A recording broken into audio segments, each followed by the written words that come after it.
móvel do tabernáculo que não era coberto.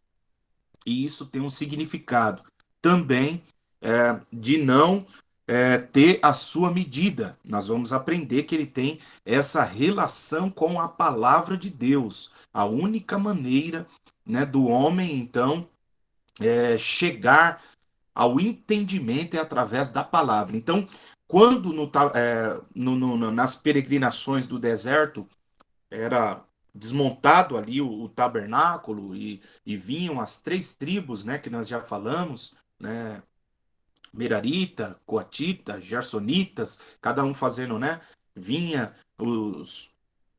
a tribo dos Coatita pegava esses móveis, né, a outra pegava as colunas, a outra, os Gersonitas pegavam as cortinas.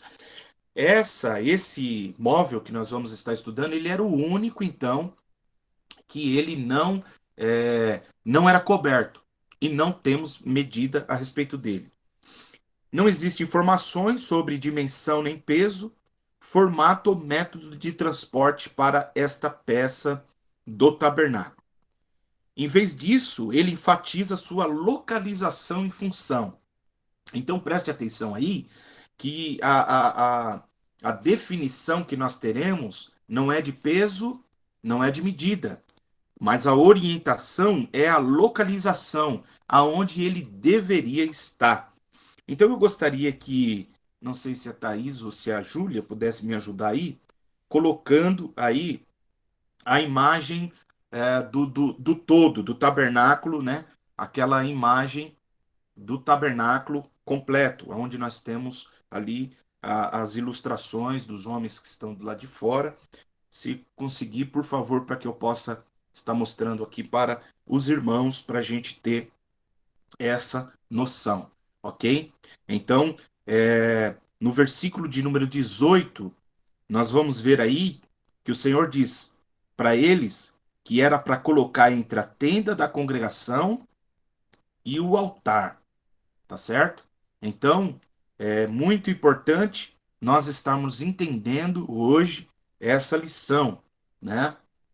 Será que vai conseguir colocar aí essa imagem para nós estarmos fazendo aí uma menção desse posicionamento relacionado à, à localização do tabernáculo, tá? Então elas estão iniciando aí para a gente tentar colocar essa imagem, essa mesmo, tá bom? Olha, irmãos, se vocês conseguem observar aí, né? Essa é uma ilustração do tabernáculo. Então, só fazendo menção, nós vamos ter ali primeiro, né? Nós teremos a porta. Veja que em volta, né, em redor, estão ali as tribos, né? Na frente nós temos então a porta. Então, entra pela porta, como já falamos, né? E vamos sempre estar repetindo, e passa pelo altar do holocausto. O altar do holocausto foi a aula passada. Após passar o altar do holocausto, o que nós vamos notar? Que a bacia de bronze é essa que está aí bem no meiozinho aí, tá certo? Então, entre a tenda da congregação e o altar do holocausto, nós vamos ter aí então a bacia de bronze, ok? Deixa um pouquinho essa imagem aí, tá? Esse altar, ou essa bacia de bronze que fica entre o altar e o tabernáculo, ele é o móvel mais simples, certo? É o móvel mais simples aí do tabernáculo. E ele traz algumas características. Então, eu vou ler algumas características que eu separei aqui desse móvel, ok? Primeiro, que ele era o segundo móvel depois do tabernáculo, feito apenas de bronze, recordando que o bronze ele tem como significado o juízo de Deus, ok? Sobre o pecado. Então, no pátio tudo é bronze, ok? Tanto a bacia propriamente quanto o seu suporte que abastecia de água. Então, né, nós vamos ver, tem uma outra imagem aí do sacerdote se lavando. Queria que colocasse essa imagem, por favor, desse sacerdote, então, se lavando. É a outra.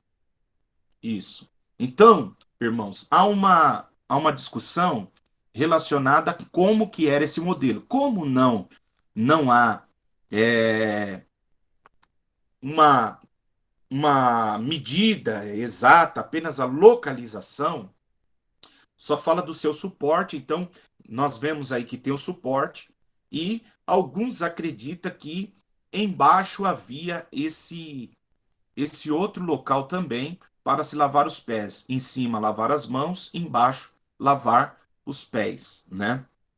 Eu acredito que deveria ser mais ou menos assim, né?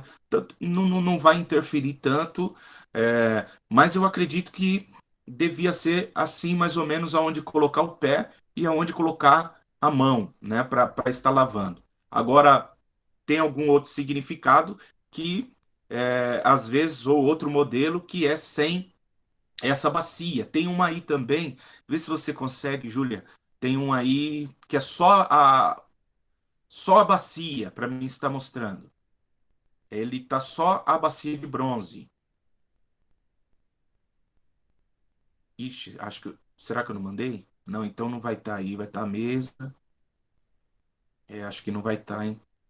Pensei que eu tinha mandado. É um diferente desse, mas tudo bem. Então volta lá. Então a única diferença que nós veremos será aquele o pé da bacia, né? Então ele era abastecido com água. Preste atenção nisso, tá bom? Era abastecido com água e ele era feito com espelho, tá certo? Que fora ofertado pelas mulheres hebreias. Lembram disso, né?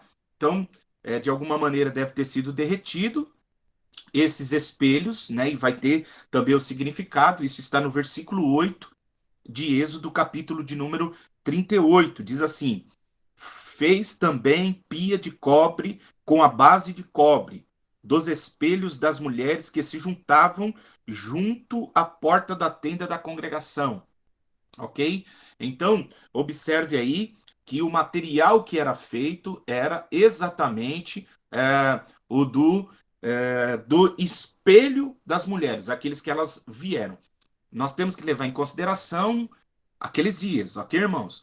É diferente dos espelhos de hoje, como nós temos, né? Esses espelhos aí de vidro, tal, essas coisas, completamente diferente. Então, o espelho naquele dia era o bronze, que eles eram ali bem polido, né, que trazia então a imagem da pessoa, não dava para ver corretamente. Tanto que quando a gente lê o apóstolo Paulo falando lá a, a igreja de Corinto, que nós vemos hoje, né, uma imagem meio embaçada, mas um dia veremos ele como ele é, né? Então no espelho nós vemos bem embaçado, tem a relação com esse espelho.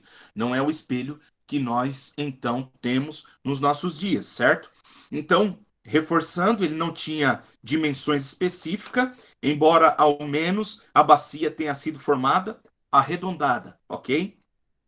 Todas as informações que temos sobre essa peça foi obtida pela tradição, tá certo? Então, todas as outras coisas é mediante tradição. O que sabemos é que era uma bacia, não sabemos exatamente o tamanho, ela tinha o seu suporte, pode ser que embaixo, como eu estou dizendo, né, teria esse lugar, ou você também vai encontrar algumas outras bacias a qual era usada para tirar essa água, que também era de bronze para lavar os pés, ok?